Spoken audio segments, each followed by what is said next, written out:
now you get to create your own snowball. You do get more special passively given to you as the tower is being written, but hey, two members from Southridge are going to go down. It's just going to be Woomies left alive here, but no, unfortunately going to get picked out. A wipeout here from Lake Stevens' side here, so now it's their turn to ride this tower, clearing first checkpoint.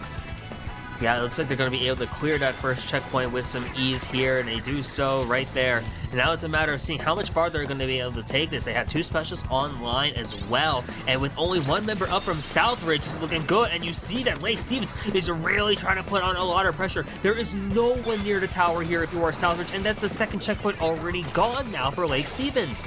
Oh my goodness, the second point is already gone right here. You just have your Oscar Brush and Hydra's on respawn right here. You're going for this tower, trying to clear his Jet Vulture right here. You do shut them down before they can get the ink back off to secure that last checkpoint right there. So that is incredible defense on the side of Southridge right here.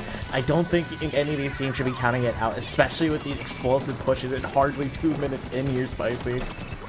Oh yeah, you know that Southridge is just one big play away from potentially looking for a big push, maybe trying to take the lead for themselves here. You see a Booyah Bomb coming out here, aimed right at the tower. It's not going to be able to connect onto anyone here, but a couple other specials online and in play.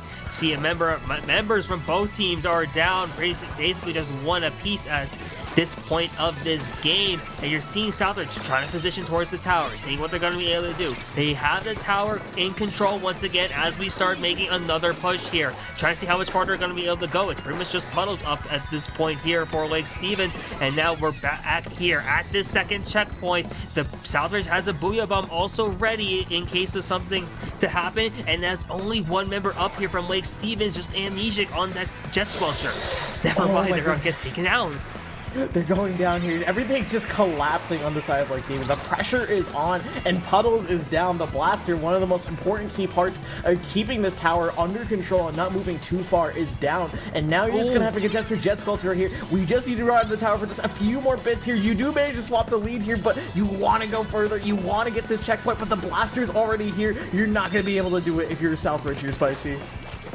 Yeah, Lake Stevens is able to stop the lead there, at least for a little bit. It's only 4 points now. Southridge throwing a Booyah Bomb early, trying to make it difficult for Lake Stevens to get back into mid as tower starts to reset back into a neutral state. The ink back already in play now from Lake Stevens, really just trying to give them any opposition to make an early push. And there's the shot. It's not going to connect, but it is going to put a lot of pressure and really displace a lot of members here for Southridge. Multiple members of Lake Stevens are really starting to move up, and suddenly it's only one member up now for Southridge. Oh my goodness, the members of Southridge are going down like flies. They need to be able to regroup for this defense right here. Bombs are being tossed to the tower. The ink back does come out a little preemptively here. Let's see if they can be able to use that defense here. So now the back is over. The splash down comes out, but it's going to be Woomies riding for this tower right here. Unfortunately, not going to be able to stop it. A wipeout occurs right here, and Lake Stevens is looking comfortably to ride this tower all the way to the end here, taking game number 3. In a back and forth fashion that was, I honestly thought, like, during that one push where Lake Stevens got the lead, I was thinking, you know, the adjustments they've made over the course of the season, they are ready. They know exactly what Southridge wants to do, and it looks like they're gonna do great. Then Southridge decides to make that comeback, take the lead for themselves, and then I'm like, okay, maybe Southridge is gonna prove me wrong here. And Lake Stevens like, nope.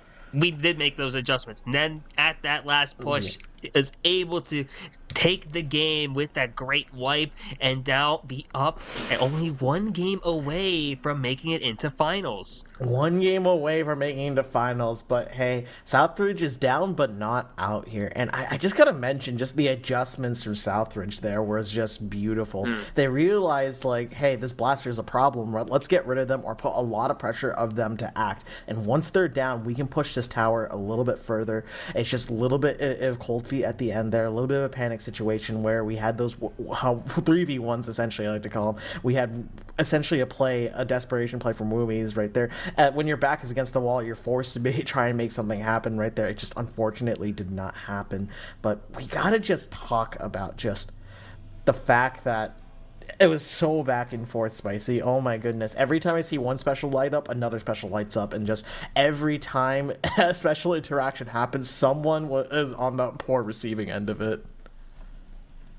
Yeah, and that's really just the name of how Splatoon gets played. Is the better you are, you start to see those interactions really start to pull through. Like any decision you make, this you open up your chance to get punished there, and that's the risk you take sometimes. And sometimes it works, and sometimes it doesn't. But when it works and you make those risks, you make those great decisions, and then you reap the rewards here.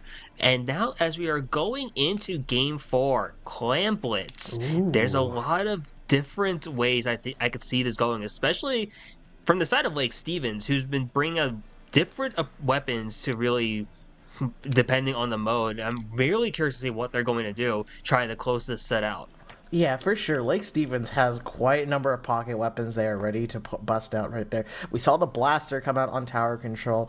We saw the shot come out on slat zones. We saw it with aerospray as well. I'm curious to see just exactly how they're going to be able to play Clam Blitz of all modes right here. Because when I think of Clam Blitz, maybe the only thing that really comes to mind is like a weapon you particularly want potentially is like Ink Brush or like Sploosh, a rat weapon, right? That can just run in and quickly and just create a lot of chaos and score clams accordingly.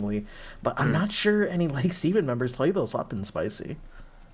Yeah, and on the counterpoint there, it's actually Southridge who has like the kind of rat weapon in a way Mm-hmm. with that Octo Brush. So in a way, if you just look at those comps initially, Southridge looks like they would have an advantage here. I don't remember what happened in the first set they played and who won on Clam Blitz, but it's could be interesting to see what options are going to be brought up from either team, or maybe Southridge season on the line here. They look to do a weapon swap now, like here, which with everything on the line, you never know here. You could see the wild card selection start to be made.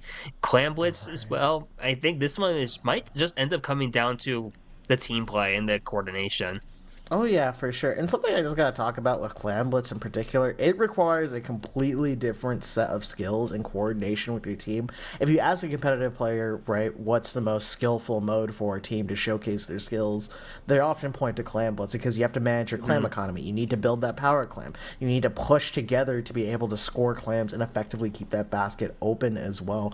So it's just a lot of things to juggle, a lot at once that requires working together as a team to be able to get to the enemy's basket right there. It's a literal uphill battle into their own spawn as well. So I'm curious to see how this is all going to unfold, Spicy. Yeah, and I'm also wondering, Southridge here, what is the map they're going to be selecting going Mm-hmm. into game 4? I know, like, in the past, we've seen some different maps get picked for Clam Blitz. I know Scorch Gorge has been pretty common here in WSSEA for Clam Blitz, so that you can see that Inkblot